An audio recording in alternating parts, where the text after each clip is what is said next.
I'm really, really looking forward to this. So let me just kick off by introducing you very briefly. I'm very happy to be speaking to you today. The Flowlab podcast takes a deep dive into the neuroscience of flow, mental wellness, peak performance. And we speak to pioneers, CEOs, founders, adventurers, yogis, freedivers, those who perform at the edge, people who need to understand how to adapt, survive, and thrive in wildly uncertain times. And I think what makes it really interesting is from a mind, heart, gut health and living foods and plant-based foods. There's been a huge resurgence in how this food is now being adopted in the mainstream to help people with movement, focus, concentration, and agility. And that's kind of why we're talking today. But there's another reason why I wanted to speak to you, and I'll ask some specific questions around that. But the founder's mindset is an important one. You've been now you've moved around certain countries. I think you've Brazilian originally, and then you've lived in Singapore. You've moved back to the US.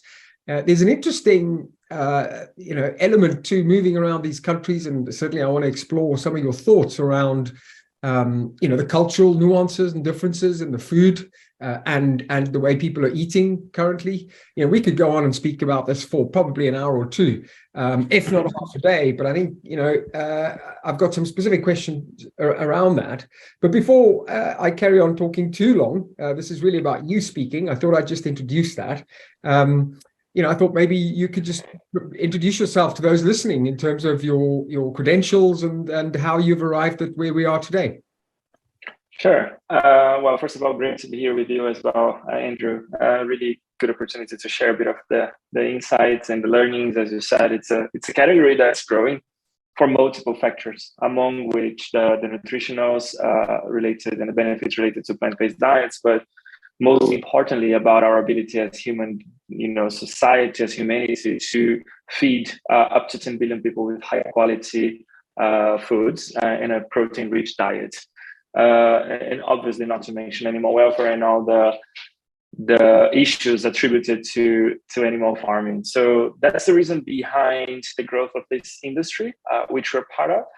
And I was actually part of the animal farming industry for over 7 years, part of it in Brazil, part of it in Singapore, but really being able to connect and understand in depth everything that goes and happens before that delicious piece of meat reaches our plates, right? And as an engineer, as an entrepreneur, I couldn't relate to it. I just, from a perspective that the resource utilization is just absurd. It's highly inefficient. And also, I think, from if you ask a parent, the easiest way to understand what I'm about to say is that if you ask a parent if they would feel comfortable to take their little kids to see how a cookie factory works, everyone would go and see it, right? But if you ask your parents, the same parents, if they want to see how meat is grown and it's produced and how that's done for kids, they wouldn't, right? So when you combine all of those elements, it explains very easily why this industry is rising, and it's just a logical transformation that we're going through, just like we did with transports. We got out of horses to cars and bikes, and now we're getting out of animals to just get food directly from plants and natural sources. So yeah, that's the macro reason behind our industry growing, and within that context, we decided to create a company that could address and accelerate that transformation. And the company, Next Gen Foods, started in Singapore in April 2020. And right now we launched Tindo, our brand, plant-based chicken, in March 2021.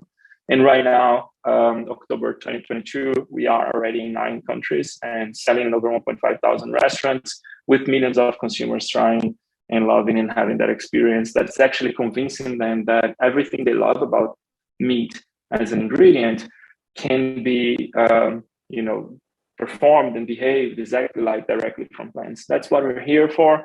That's what we've been doing, and the rest is just more in details about that. Yeah, I love that. Thank you. That's a great fact-based and also a very objective and interesting introduction. I mean, I want to come back to some of the things you've said. There's a lot here we could talk about in terms of category growth.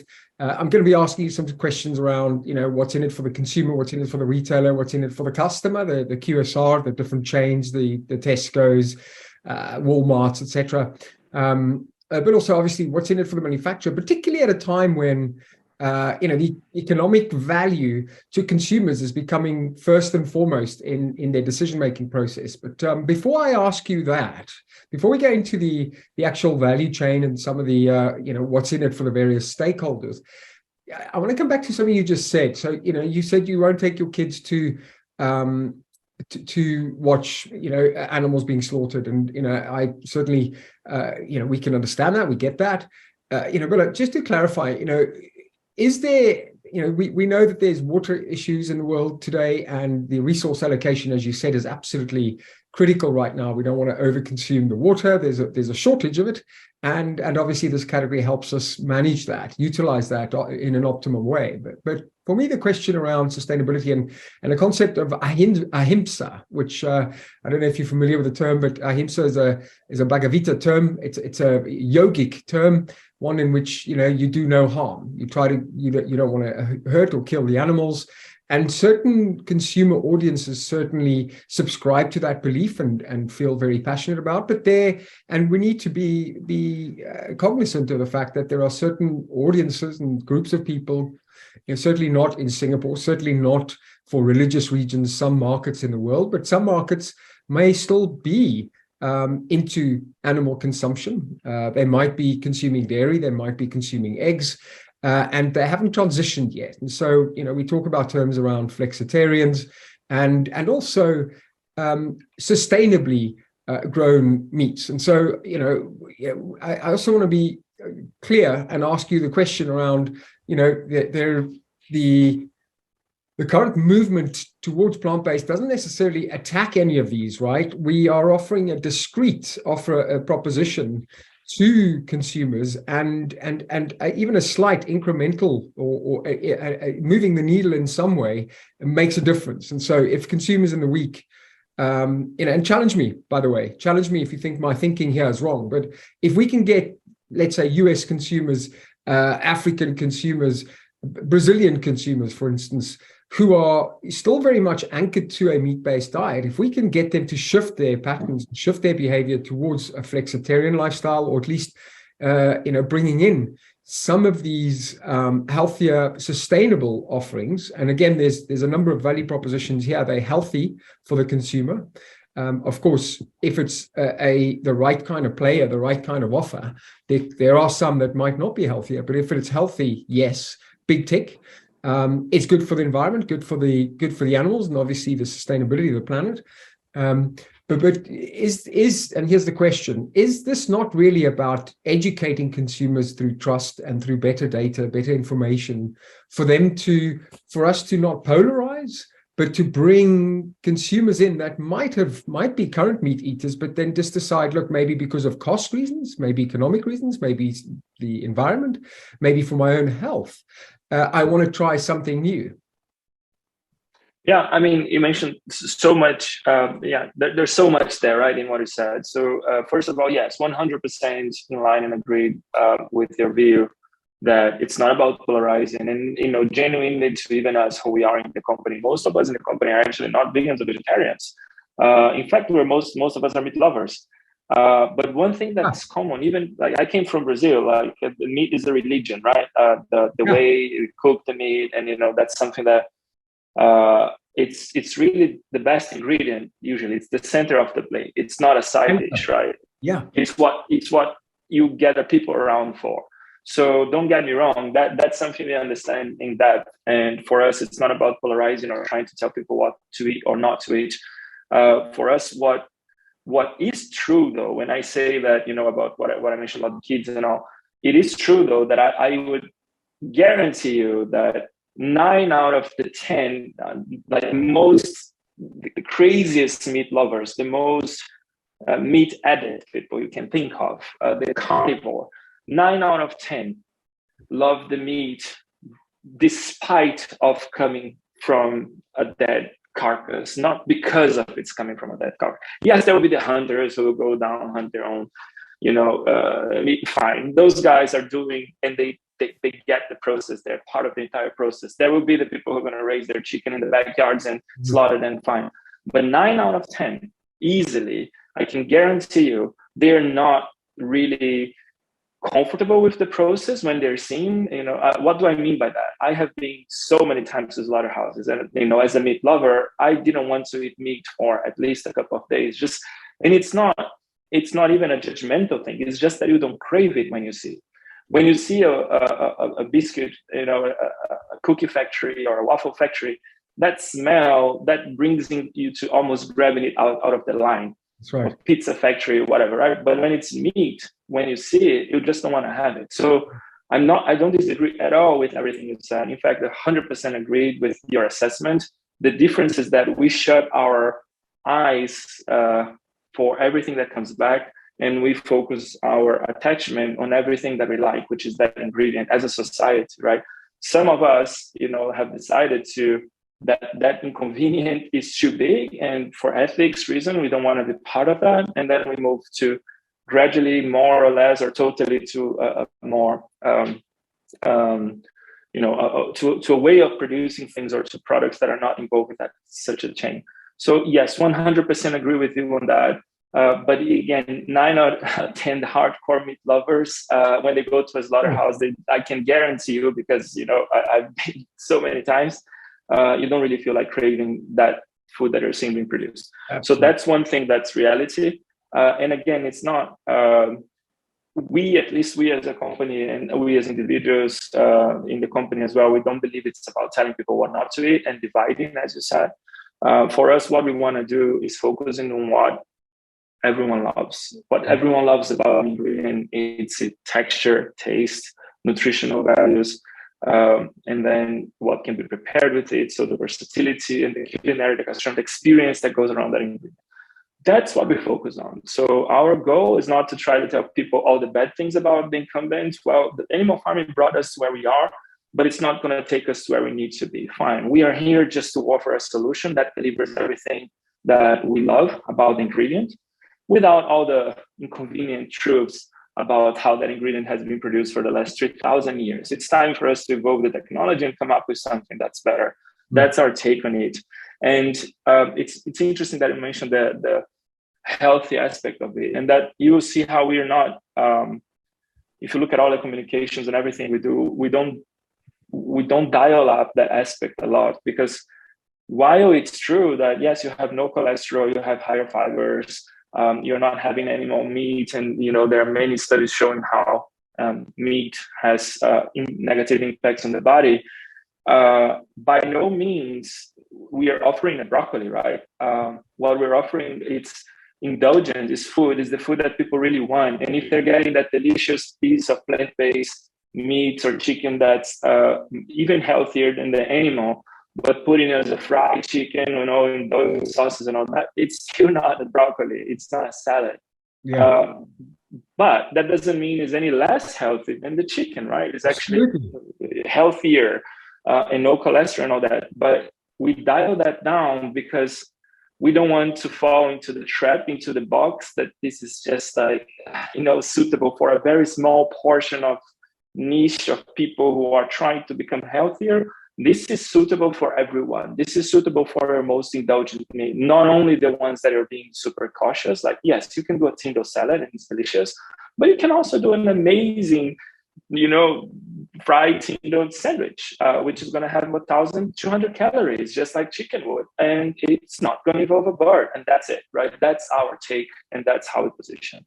And I love it. Actually, this is how I came into your brand. I mean, let me roll back. I discovered your brand recently, but prior to that, in 2016, I actually went through a big existential life event. I lost the business, due to Brexit. My partners were no longer interested in working in the UK. And that for me was quite a stressful moment. I walked into a yoga studio actually, and I said to him, "Look, guys, sign me up. It's either this or heroin." Obviously kidding about the heroin, but I walked in there and I was completely stressed. And I had actually developed quite a high acid cortisol in my system, a high level of cortisol in my system, which was affecting my body. And so the yoga community exposed me to the plant-based foods. It exposed me to the lower acid, more of a balanced lifestyle. Of course, yoga in itself, the breathing itself reduces the levels of acid in your body and increases alkalinity. So a number of aspects there that was really useful for me. I mean, I was surrounded by yogis and plant-based, strong vegans. I started adapting to more of a vegetarian diet. I mean, my dad's Greek. I grew up in South Africa. We eat plants. 70% of our plate is always plants, and then maybe 30% meat. But and we have great plants, aubergines and dolmades, rice-based with the vine leaves, etc. So plants is not new for me. I love this category. And there were some challenges though. So for me over the last few years, some of the nomenclature and the language and the information has been sort of twisted by some of these lobbyists who are trying to convert customers into the category. Sometimes, for an Oreo, for instance, which is plant-based, but it's not necessarily very healthy. And so when I discovered you, I mean, I was at London Tech event. Joel was in the panel presenting, your investor relations, head of investor relations. And I was really curious to hear this, because this is, for me, a strong category. I come from a food background. My father was in the restaurant business. And I loved the pitch. I loved the proposition. But there was one element that we weren't addressing. And it's basically what you just said. So the tests for parity by the investor were, number one was around price. Is price going to be a key hook for consumers, for retailers, manufacturers? The other test for parity was taste. Does it have the same texture? The taste profile, but one that wasn't mentioned and dialed up was nutrition. And certainly having been surrounded by a lot of the yogis and the vegans, I've seen over the long term, 5 years, how some of them have actually struggled with maintaining a certain balance in their diet, etc. So I was passionate about that, and I spoke to Joel. I asked some questions in the audience, and asked them around their nutrition. They in fact eventually invited me to go to a tasting at a very sort of high-end London restaurant, Paternoster. I don't know if you know the one, where you actually have your chefs prepare the food, which is exciting. And I have to say, there's another big appeal there. The food, the plant-based innovation right now is really exciting. So chefs are playing around with it. It's novel, it's interesting, and the taste itself was mind-blowing. To the point where I kind of said, look, I want to help. I want to introduce you to some people. I know the CEO of Nando's in the UK, and Nando's is a very big QSR chain, one that I think would be a great fit. We could go back to who else we could speak to, but typically there was a very good profile for you into the UK. And I know that you've done that into Chicago and other markets. So from a taste perspective, you ticked the box. I mean, that was really exciting. And when I packaged this video, I'll share some of the pictures into the video for the audience. It was a really amazing day, and I loved it. And then you sort of said, look, we're coming to the UK, we're going to Chicago. This is where it really got interesting. And in that time, I've spoken to some of your investors, Tyler Mayoras, and also, understood from him some of the other angles of health. Tell me a little bit more about your path. Have you had some health benefits? I mean, you say that you still eat meat. What is the hook for you as a consumer? And then I'd like to understand what your consumer audiences find appealing about the category. Awesome. I'm going to comment on all you said, and then get back to my to your last question on how my hook into the category was. But first of all, the key elements there. Price, absolutely not an issue, frankly, because all we're doing is using less resources to achieve the same outcome. Like, animal farming is incredibly inefficient.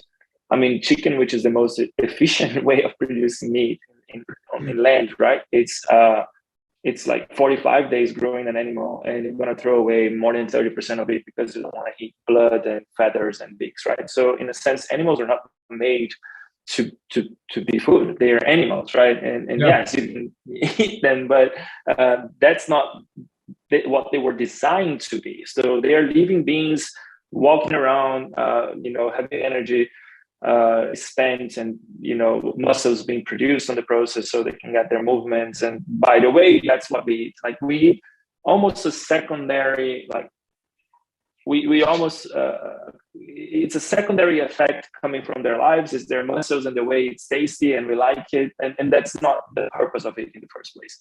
So by design, it's the wrong system, right? So by moving into a more efficient, in which you just design the food and you don't need the feathers and the beaks and everything else, you are going to be more efficient. And as long as resources are not for free and you are operating at the same scale, price will not be an issue for plant-based. In fact, it's going to be much cheaper than animal. As the resources become more scarce and expensive, I don't need to tell you how water is probably not going to be something we consider wildly abundant for the next few decades, right? As we do until now. And then fresh water, obviously. And then the second one is the scale. As long as the scale, like the company I used to work for, they do slaughter 8 million birds every day. That's the scale we're talking about. And then, yes, they can dilute whatever costs, into that. So the scale is another massive play that will do it. Also, those two things are addressed. Price is easy to do. Taste, texture, you try it yourself. I don't need to tell. It's just, it delivers everything you expect from chicken. That's more. That's more, actually. More and at times more, exactly. And at times more, depending on that, because you're not limited by the chicken DNA, right? You can do more than you would be able to do with the chicken. But also, after you've had your product, you don't feel as heavy as you have from a chicken meal. I mean, this was a really powerful insight. I felt great, felt light. It's very interesting. And then when it comes to nutrition, your third point there, we went very carefully understanding what's in consumers' minds and, not trying to over-rationalize everything. So what do I mean by that? We were not trying to copy chicken exactly like chicken is, because also, again, chicken is not built to be food. It just happens to have a certain amount of A, B, C, micro, minerals, vitamins, or whatever, right? But what really people are into and worried about, and they're looking when they have meat, is obviously calories, right? And ideally not too high. You have got to feed yourself, but not too high level. Protein, obviously, for having that is because you don't want to have just wheat and starch. Fat, so fat level just enough to be delicious, but not too much. That is fatty, right? And that's it. And ultimately, you also want to have a low level of sodium, which is something that the category has been criticized for, given the profile of some of the burgers that came out in the beginning. And that's what we're really seeing that consumers are worried about. There was another factor that consumers are really worried about, and this is arising from, obviously, lobby against the category from the incumbents, which is the list of ingredients, right? How big is your ingredients list and all that, right? No one really does a chicken list of ingredients for real. Everyone thinks chicken is only one thing, but okay, fine. What goes into that, right? What is packed into that meat? It's obviously a lot more than just one line, right? But anyway, take that aside. The meat industry has convinced the general consumer that you should be very worried with the size of a list of ingredients. Obviously, if it's a chef cooking, no one is worried about how many ingredients. Actually, in fact, it's even better. I have 28 secret spices in my sauce. So, amazing, 28, that's great. But when it's a plant-based, if you have a certain number of ingredients, people are going to say, oh, you see, there's so many ingredients inside. So we're very careful about making sure our ingredient list was short and recognizable, because we understand that that's very big in consumers' mindset. And we're also very careful to address those points I said. So protein, calorie, fat, sodium level. Needless to say, there's no cholesterol. And we also have fiber. So it's a bit better on that sense. That's what we actually solved for. One could say, well, but you don't have all the vitamins and minerals. Yes, we have not gone that route. Can we do it? Yes, we can. But why have we not then? First, this is not a complete meal diet solution. This is one ingredient out of your whole diet. That's number one. Just like chicken, by the way. Right? I don't know anyone who lives out of chicken only. There might be, but I just don't know. And then a second one is that so that's not a full diet. And a second one is that by fortifying, by adding those minerals and so on, guess what happens with your ingredient list? It goes up, right? So and you don't want that. And that's a big concern. So we wanted to make sure we have that clear addressing only what people really want, right? The same level of protein, the same level of calorie, the same level of fat, obviously no cholesterol, more fiber, and then all the rest consumers are not worried about as much as they are with the list of ingredients. So we wanted to keep it clean. We wanted to keep it non-GMO. We wanted to make sure everyone is comfortable. That's how we designed from nutritional aspect. When here you said, like, from investors' perspective, price, taste, nutrition are the three key pillars. And frankly, I think those are done. If you ask me, I've been dealing with this category for a while now, even before I started the company. If you ask me what's the big topic that encompasses everything that many investors are trying to understand and starting to understand that now, is the emotional aspects of meat consumption. Meat is not something that is consumed based on its nutritional label. Meat is consumed because it's loved and it's considered the best ingredient. And we all learned from our parents and grandparents that this is the best you can have, right? So you have meat and sides. No one has potato with chicken. It's chicken with potato or whatever, right? And that emotional connection is very powerful and it can't be underestimated. So those technical, rational aspects, I think the industry has already developed to that point. Technology, as you tasted and seen yourself firsthand, the emotional aspect is what is the big barrier now to convert all of those things into, and you mentioned like consumer education, right? When someone is going out to have food, they're not trying to save the planet. They're not trying to think about everything that goes in the back. Because again, remember, they don't like the way meat's produced, but they're just asking you not to tell them. Right. Frankly, that's obviously like no one wants to see a video of a slaughterhouse while they're having meat, because that's like, they're going to turn them down from the dish, and we don't want to do. They're already aware. So it's not about simply educating people of the benefits. It's about getting them excited also, just like meat has them also excited, how to get them as excited with plant-based as they are with meat. That's the biggest barrier. It might be a generational shift if we don't do much, but our job as an industry is how do we accelerate that we don't have to wait for another generation to come, and that people from adult life onwards can start to transition, just like you said, maybe once a week, maybe one meal a day, whatever. We don't need to eat so much meat. We 50 years ago, we were eating a fraction of meat as we do today, and everyone is healthy, right? So you asked about my hook as well, right? My hook to it, frankly, was the realization as I was working in the meat industry about how bizarrely inefficient and illogical is the way we produce the ingredient that we want to eat. And seeing as a consumer, what we want is this taste, we want this texture, we want this price, we want it available, and we want that relationship we have with the ingredient that's delicious. But when I started seeing everything, I was like, oh my God, there's so much that goes into this. Just to get a little bit, it doesn't make any sense. Yes, it makes sense until today. In 20, 30 years, with 10 billion people, less fresh water available, issues with climate change, it does not make any sense to have at the scale we have. Maybe we'll always be there as a niche, as a special treat, fine.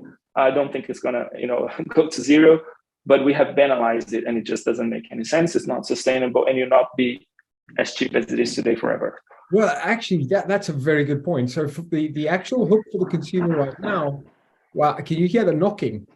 It's my deck, sorry. The hook for the consumer right now, and actually increasingly, is moving in your favor. In terms of, as you build economies of scale, you're going to be able to offer a better value for money offer than meat, for instance, which come to you in an expensive supply chain, unless, of course, it's farm sort of hand reared and sort of high end type of meat, which is kind of expensive, and that's a small percentage of the total market. I think certainly your taste is a big hook. I certainly wouldn't underestimate that. And on that thought, you currently, your strength is in QSR. For those who don't know what QSR is, it's the restaurant chains, fast moving restaurant chains, so the likes of Nando's. Can consumers find your brand in the supermarket in a pack or in a way that they can prepare it for themselves at home without the use of a chef? Not yet, but they will. I mean, just like chicken, Tinder can be available anywhere, everywhere. And starting with restaurants and chefs is probably the hardest way to do, but we decided to do anyway because everyone is used to having plant-based associated with terribly tasting, cardboard texture foods, and we needed to educate consumers that what we're bringing is something that excites even the hardest to crack. And guess what? The chefs are the hardest to crack. I know if you ever tried to sell something to a chef, good luck with that. But it's like, if it's not excellent, if it's not incredible, they were just not going to get excited. And then the beauty of this is that once they are interested and you manage to get a product that they really like, the creations they can do and the experience you can have with their dishes is just outstanding. Yeah. So that's the reason why we decided to start with the chef, just to get that education and to go head on with this misconception created by mediocre products over time that plant-based products are terrible alternatives like that taste like cardboard. We wanted to put it forward, like even this meat-loving chef is excited to work with this product and bring it to their table and get their names behind it, and by sheer love, and they are clients even, right? So that's something we designed for that reason. And then as consumers try and extend and understand and experience that and break that psychological barrier against what has been there forever in plant-based, then they're going to be able to find it on supermarket shelves sometime in 2023. Awesome. And one last question. I know we're running out of time, but for me, the interesting thing here is a cultural movement. You come from Brazil, I come from South Africa. We know that we grew up with a lot of this meat. You started off at the beginning by talking through some of these long-held cultural beliefs, but how are consumers adopting this by market? You're also now breaking into Chicago or the US and doing some very exciting stuff. How do you see the marketplaces differing, sort of the US market, the West in some sense, the UK, compared to Singapore and elsewhere? Of course, there's the religious element, but I'm curious to see how, from a consumer adoption point of view, that's working culturally. Great question. And funny that the religious aspect for us doesn't cause a lot of impact, because those who are not eating meat for religious reason, they already have their diet sorted, right? Our mission is not to try to, it would be very just self-centric to try to convince those who are already not eating meat to eating Tindo. It's going to benefit in our company, yes, but not the mission that the company exists for, which is basically to improve the food system. For that, we need to target people who are still eating meat. And if you look at this group of people, to your question, how are they different among different places? There are a few things that are very interesting in learnings. First, let's call this a group of people, right? Our group of consumers, and I can give you some 18 to 35 years old, they like eating out as their primary hobby with their friends, and they like the socials, they are on Instagram, and they love good food. So that specific, that's slightly skewed towards female, urban, well-educated. I can give you that whole spiel, but what is very important is that if we just pack it as a group of consumers, they are incredibly similar, whether in Chicago, New York, LA, Singapore, Dubai, UK, Amsterdam, Germany in general, like Berlin and so on. They are pretty much, I don't want to say they are the same, but they have the same fundamental drivers. The difference, though, is that what is the percentage of society in general that fits into that group in each one of those markets? That there is a difference. So what we do see from that angle is that, like, if you look at the Netherlands, that's a bit ahead of the curve in terms of relative to the overall society. Germany, likewise, but even within Germany, you have hotspots like Berlin, for example, versus all that are more traditional.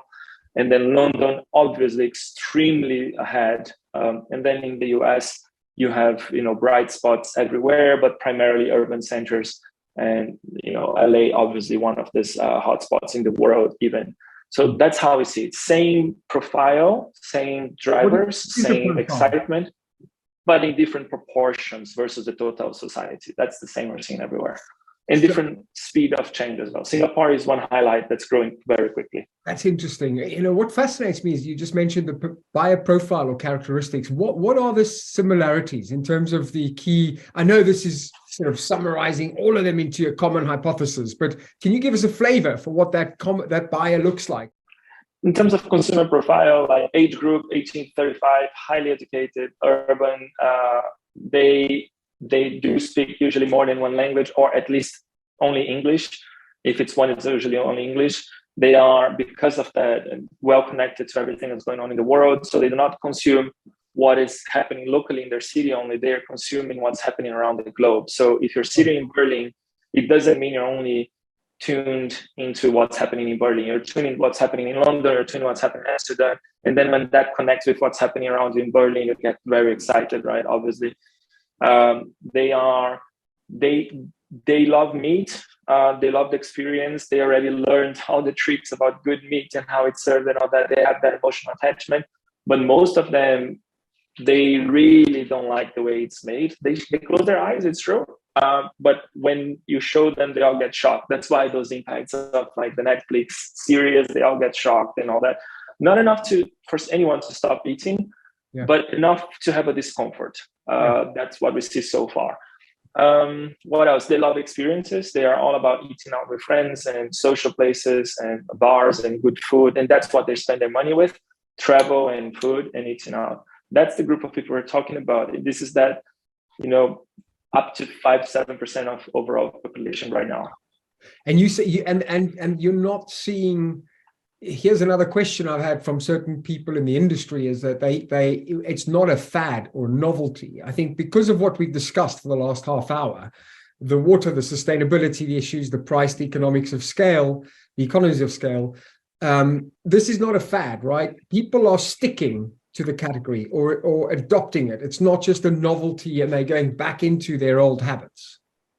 Every innovation is called a fad. Every disruption is called a fad. When car was invented, car was a fad that would not survive. It was just, I have countless sentences in newspapers and articles saying how car was just a fad. Digital cameras are a fad, smartphone are a fad, like everything is a fad until everyone suddenly knew since the beginning that this would change the world. Like internet is a fad, everything is a fad.